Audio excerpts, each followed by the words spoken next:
The 1970s, a time of disco, bell-bottoms, and an irrational fear of insects the size of small cars.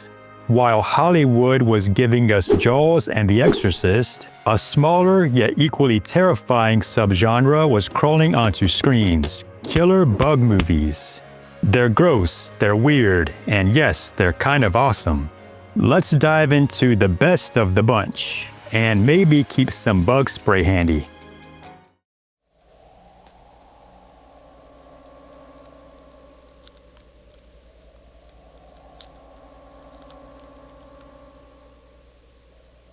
Let's kick things off with Phase 4, arguably the most serious ant movie ever made. This isn't just giant bugs eat people. No, this is existential dread with antennae. Directed by Saul Bass, yes, the Saul Bass, the graphic design legend, Phase 4 is a trippy, slow-burn sci-fi about ants developing hive intelligence and deciding they're done playing second fiddle to humanity. It's got ominous narration, cryptic science experiments, and tons of close-up insect footage that will make your skin crawl. Like, these ants have plans, and they're executing them with terrifying precision. It's not just a bug movie, it's a philosophical showdown between man and nature. And spoiler alert, nature is not in the mood to compromise. And the original ending, it was wild. Studio execs thought it was too much, so it got cut. But if you ever track down the uncut version, prepare to question your place in the universe, because the ants definitely don't want you there. I told you we'd be safe. They're gone now.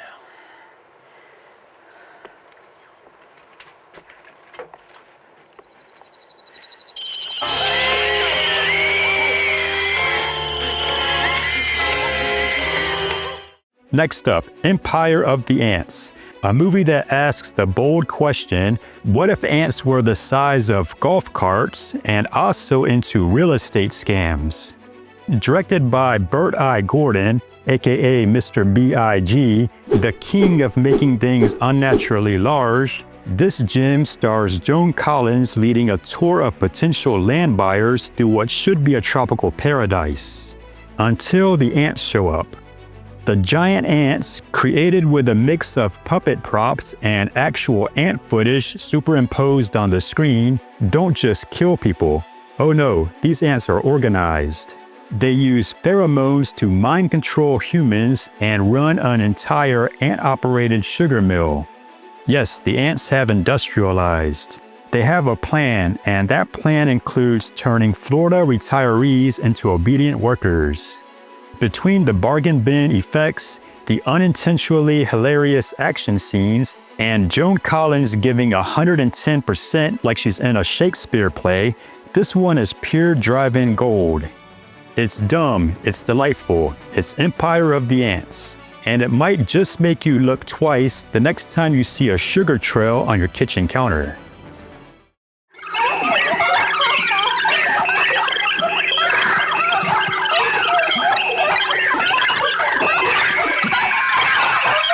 Next is Bug, and no, not the paranoid thriller from the 2000s. This is a 70s slow burn creeper where cockroaches can start fires. That's right, these aren't your average kitchen skitterers. These bugs are arsonists. It all starts with an earthquake, classic 70s disaster setup, that opens a crack in the earth, releasing a brand new species of fire-starting bugs. And of course, a local scientist decides to keep a few as pets, because scientists in these movies never make healthy life choices. As the story unfolds, the roaches start evolving fast. They begin communicating, crossbreeding, and eventually spawn a new superbug species that's even more dangerous. What starts as a creature feature turns into a full-on descent into madness, with our lead slowly losing it in a lab full of creepy crawlies. He even names one of the bugs. They have a bond. It's uncomfortable. It's part horror, part psychological meltdown, and 100% guaranteed to make you reconsider squashing that roach with a shoe. because next time it might strike back with fire.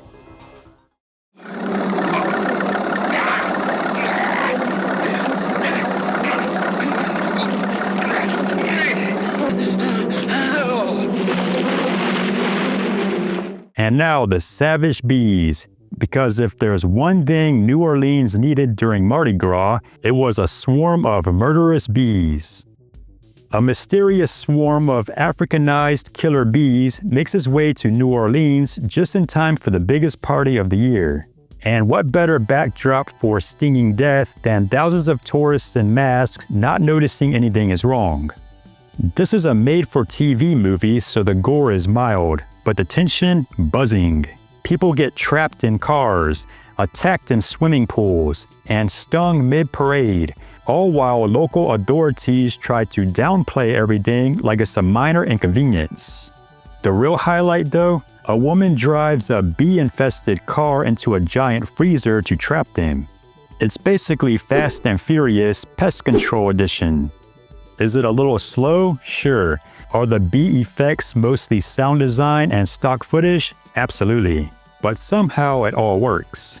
There's a genuine creepiness to the idea of unstoppable flying death that can show up at your block party.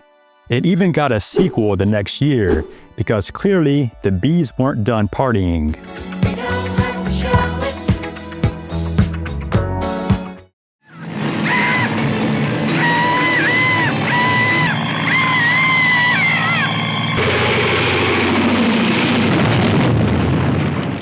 If you only watch one killer spider movie from the 70s, and let's be honest, you should probably watch at least 3, make it Kingdom of the Spiders.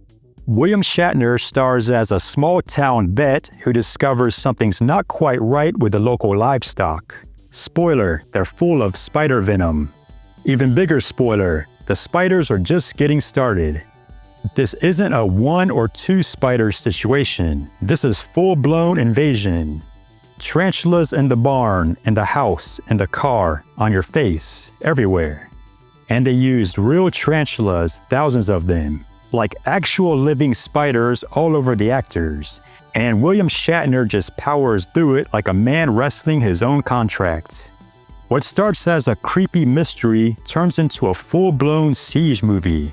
There's no escape. The spiders take over the town, cut the power, and trap everyone like it's Night of the Living Web. And the ending, let's just say it doesn't pull punches. It's one of the bleakest, most iconic freeze frames in 70s horror, straight out of your worst itchy dreams. Between the legitimately effective atmosphere and Shatner giving it everything he's got, Kingdom of the Spiders is an 8-legged classic. And the next time you see one spider on the wall, maybe don't assume it's alone.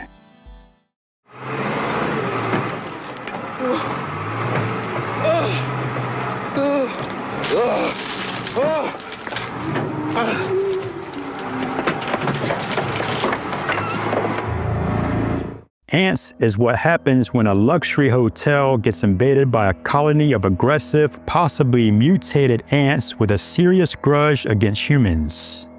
The film opens like a soap opera, construction crews, flirtations, real estate deals. But then people start getting bitten to death in hallways, and things take a turn from Melrose Place to Murder Place. The ants here don't just bite. They swarm, sabotage, and somehow cut off all exits like tiny commandos. This movie leans into the slow, suffocating horror of being surrounded, and for a TV movie, the effects are surprisingly effective.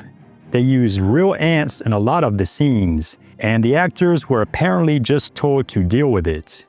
There's even a scene where someone gets completely covered in ants and has to be hosed down by firefighters.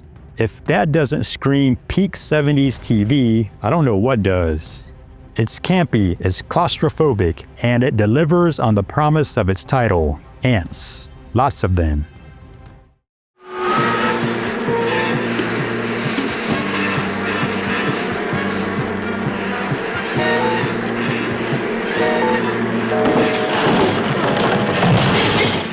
If The Savage Bees was a careful TV thriller, then The Bees is its unhinged, over-caffeinated cousin who's been watching too much late-night news and yelling at the screen. In this fever dream of a movie, killer bees from South America invade the US, leaving behind a trail of stings, screams, and pure cinematic nonsense. This film has everything: bee attacks in airports, bees disrupting a United Nations meeting, scientists screaming at government officials, and a plot twist where the bees might be smarter than us.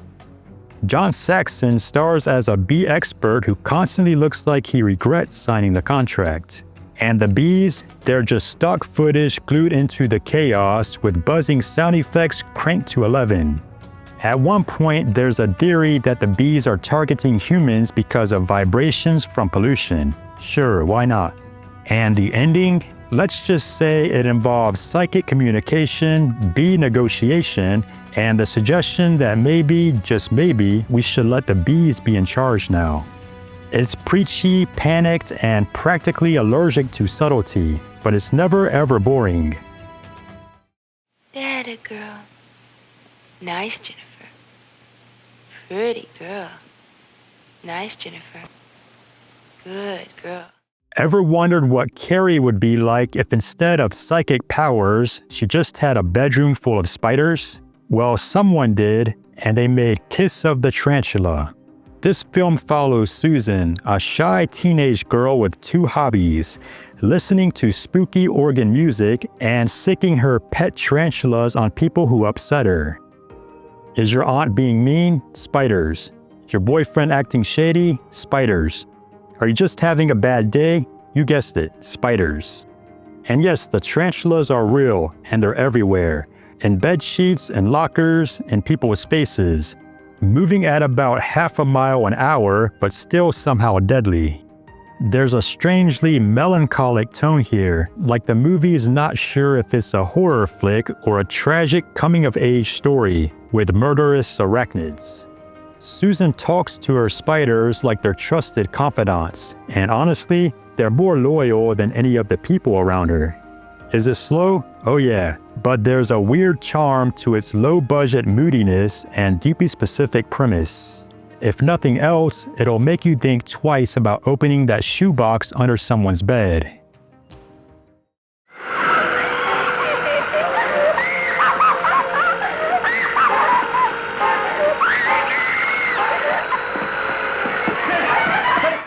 You know what makes a swarm of locusts even scarier? Family drama. Locust stars a young Ron Howard as Donnie Fletcher, a former Navy pilot who's been kicked out of the service and sent home to disappoint his father full-time. Just as Donnie's trying to win back a little dignity and maybe fix his relationship with his dad, a plague of locusts descends on their peaceful Midwestern town like nature's version of a hostile Yelp review. The town scrambles to stop the swarm, which is chewing its way through fields, families, and what little emotional stability anyone had left. There's crop dusting, there's yelling, there's slow motion running through cornfields. And meanwhile, Donnie's just trying not to cry in front of his dad. It's part coming of age, part apocalyptic farm simulator, and all wrapped in that warm, cozy, made-for-TV energy that says, we couldn't afford special effects, so we brought feelings. And honestly, it works.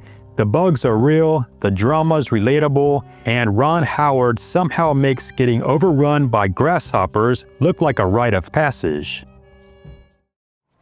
But into this irradiated environment where all living things began to die, came an unexpected survivor, one creature that lived on as others faded from existence. This one creature that had survived the historical ages of ice and flood, of volcanic eruption and fire, the insect, in a frightening tour de force of adaptability, proved conclusively that he could endure where man would ultimately fail. And now for something educational. The Hellstrom Chronicle is a documentary, but don't let that fool you. It's shot and scored like a horror movie, and its main message is insects are going to outlive us all. Deal with it. The film follows fictional scientist Dr. Hellstrom, a man who sounds like he's either warning us or threatening us through a grim thesis. Humanity is fragile, insects are unstoppable, and someday the bugs will take over. What follows is a montage of beautifully shot and deeply unsettling real-life insect footage. Ants waging war, termites building empires, mantises eating things alive. All narrated with apocalyptic flair and set to a dramatic orchestral score like you're watching The Omen but for bugs. It's part nature doc, part sci-fi prophecy, and all kinds of creepy. The message is clear. They don't sleep, they don't stop, and they don't care about your retirement plan. It even won an Oscar, probably the only film on this list that did. So at least the bugs are critically acclaimed. So whether it's ants plotting your downfall or bees with a personal vendetta, the 1970s had a bug for every phobia. These movies range from genuinely chilling to so bad they're great, and we wouldn't have it any other way. If you enjoyed this list, hit that like button, subscribe for more creature feature chaos, and drop your favorite killer bug movie down in the comments. Thanks for watching.